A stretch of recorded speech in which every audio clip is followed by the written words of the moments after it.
আসসালামু আলাইকুম, ওয়েলকাম জানাচ্ছি আমার আজকের রেসিপিটি দেখার জন্য।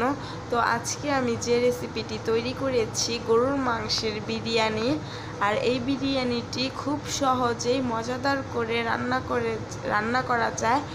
তো দেখে নেওয়া যাক এই বিরিয়ানির রেসিপিটা।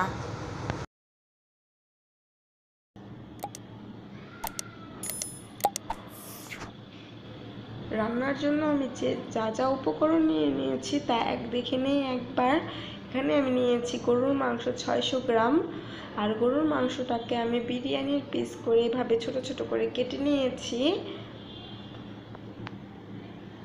এখানে আমি নিয়েছি ছোট আলু সিদ্ধ করে, আর এখানে নিয়েছি টক দই, রসুন বাটা, আদা বাটা, পেঁয়াজ বাটা,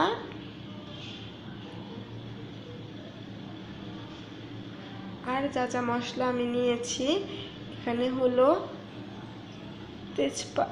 তেজপাতা 2টা নিয়েছি, গোলমরিচ 10-12টা, 6-7টা লবঙ্গ, 4টা এলাচ, 2টা দারচিনি। আর এখানে যা যা নিয়েছি আমি নিয়েছি লাল মরিচের গুঁড়ো, কালো গোলমরিচ বাটা, আপনারা চাইলে সাদাটাও ব্যবহার করতে পারেন। নিয়েছি জয়ত্রী বাটা, জয়ফল বাটা, জিরা বাটা, আর ধনিয়ার গুঁড়া। মরিচ আর ধনিয়া 1.5 টেবিল চামচ করে নিয়েছিলাম। আর আমি নিয়েছি পরিমাণ মতো রান্নার তেল।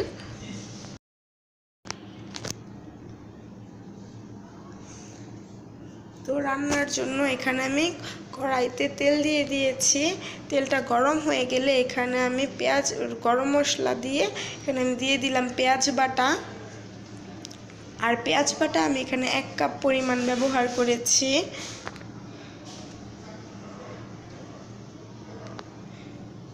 পেঁয়াজটা 2-3 মিনিট নাড়াচাড়া করার পর এখন আমি দিয়ে দিব আদা বাটা, 1.5 চা চামচ আদা বাটা, 1.5 চা চামচ রসুন বাটা,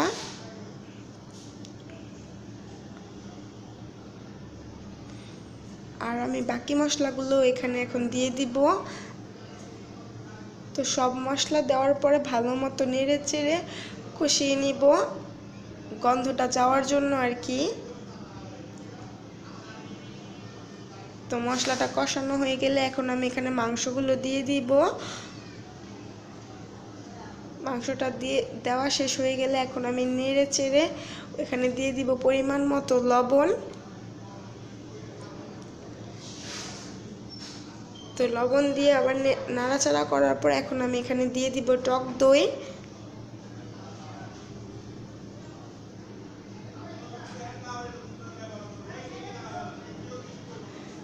টক দইটা দেওয়া হয়ে গেলে এখন আমি নেড়ে চেড়ে ঢেকে রেখে দিব মাংসটা সিদ্ধ হয়ে যাওয়ার জন্য। আর আমি মাংসতে এভাবে কোনো আলাদা পানি অ্যাড করি নাই, মাংস থেকে যে এক্সট্রা পানি বের হয়েছিল সেটা দিয়ে আমি রান্না করেছি। আপনাদের মাংস থেকে যদি পানি বের না হয়ে আসে তাহলে আপনারা পানি অ্যাড করে রান্না করে নিতে পারেন।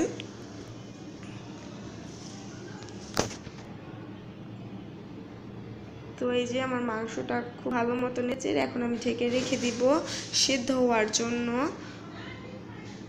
আর এর মাঝে কিন্তু আমি বারবার দেখে নিচ্ছি আর নাড়াচাড়া করে নিচ্ছি যেন মাংসটা লেগে না যায়। আর আমি মাংসটা খুব ভালো মতো রান্না করে নিব সিদ্ধ হয়ে যাওয়া পর্যন্ত। মাংসটা একেবারে ভাজা ভাজা করে ফেলবো। তো এই যে আমার মাংসটা কিন্তু খুব ভালো মতো রান্না হয়ে গিয়েছে।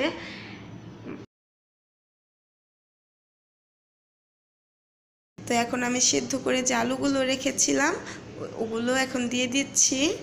আর এই আলুটা যেহেতু সিদ্ধ করাই ছিল তো আমার আর বেশি সময় রান্না করার কোনো প্রয়োজন নেই। এখন আমি 2-3 মিনিট জাস্ট ভেজে নিব। তো ভাজা হয়ে গেলে এটা আমি নামিয়ে রাখবো। তো আমি এখানে রাইস রান্না করার জন্য যা যা নিয়েছি আমি নিয়েছি 3 কাপ পরিমাণ পোলার চাল, চিনি গুঁড়া পোলার চাল, আপনারা যে কোনো সুগন্ধি চালই ব্যবহার করতে পারেন। তো আমি এখানে নিয়েছি ফ্রোজেন মটরশুঁটি, আর নিয়েছি কাঁচামরিচ 15-20টার মতো, নিয়েছি আদা রসুন বাটা,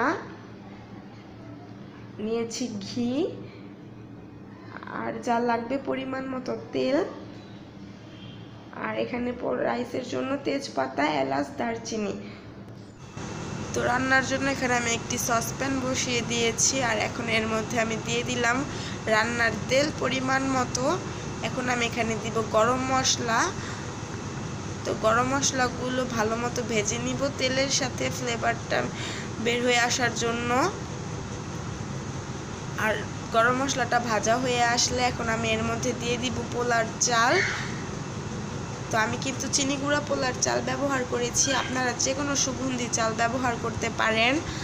আর বাসমতির চালের কিন্তু বিরিয়ানিটা ভালো হয় না। তো চালের মধ্যে আমি এখন এখানে দিয়ে দিলাম আদা রসুন বাটা 1 চা চামচ করে, দুইটাই 1 চা চামচ করে দিয়েছি। আর এখানে আমি দিয়ে দিলাম ফ্রোজেন মটরশুঁটি, দিয়ে দিলাম পরিমাণ মতো লবণ।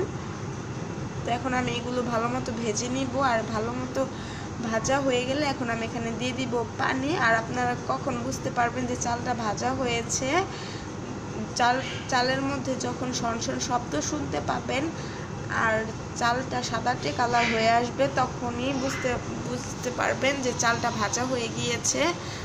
তো এখন আমি পানি দিয়ে দেওয়ার পর পানিটা ভালো মতো বলক চলে আসলে এখন আমি ঢেকে রেখে দিব। আর পানিটা বলক চলে আসলে এখন আমি এই পানিটা যখন টেনে আসবে, গায়ে গায়ে চালের গায়ে গায়ে পানিটা থাকবে, তখন আমি এর মধ্যে দিয়ে দিব গরুর মাংসগুলো, যে মাংসটাকে আমি রান্না করে রেখেছিলাম। তো এই যে মাংসগুলো দিয়ে ভালো মতো চালের সাথে মাংসটা মিশিয়ে নিব।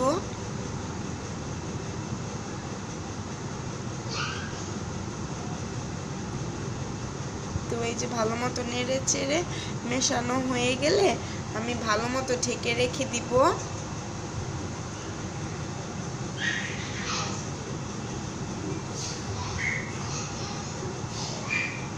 তো এই যে আমার মেশানো কিন্তু শেষ, এখন আমি সুন্দর মতো ঢেকে রেখে দিব।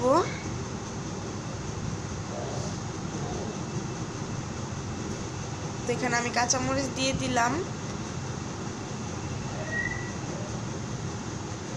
আর এই যে আমার ঢাকনায় একটা ছিদ্র ছিল, এই জন্য আমি ঢাকনাটা বন্ধ করে দিলাম। আপনারাও এরকম করবেন, যদি ছিদ্রযুক্ত ঢাকনা ব্যবহার করবেন তাহলে সেটা কিন্তু অবশ্যই বন্ধ করে দিতে হবে। আর আমি 15 থেকে 20 মিনিটের জন্য দমে রেখেছিলাম, এর মধ্যে কিন্তু আমি আর কোনো ঢাকনা খুলিনি। এখন আবার সুন্দর মতো নেড়ে চেড়ে নিচ্ছি, উপরের চালগুলো নিচে আর নিচের চালগুলো উপরে দিয়ে দিব। তো এই যে আমার কিন্তু বিরিয়ানিটা প্রায় হয়ে এসেছে, আমি আরও 5-6 মিনিট ওয়েট করব।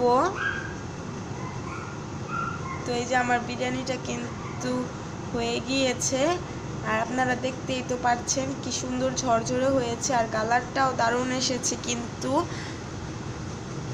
তো আপনাদের যদি আমার রান্নাটা ভালো লেগে থাকে, আমার রেসিপিগুলো কোনো কাজে আসে, তাহলে অবশ্যই আমার পাশে থাকবেন। আর আপনাদের কাছে আমার একটাই রিকোয়েস্ট যে আমার চ্যানেলটাকে সাবস্ক্রাইব করবেন আর আমার পাশেই থাকবেন। তো আপনাদের জন্য আমি এখানে একটু সার্ভিং ডিশে সার্ভ করে দেখাচ্ছি। তো আপনারা অবশ্যই আমার পাশে থাকবেন, আমার চ্যানেলটাকে সাবস্ক্রাইব করবেন আর পাশে থাকা ছোট্ট বেল আইকনটি প্রেস করে দিবেন। তো আজকের মতো বিদায়, আল্লাহ হাফেজ।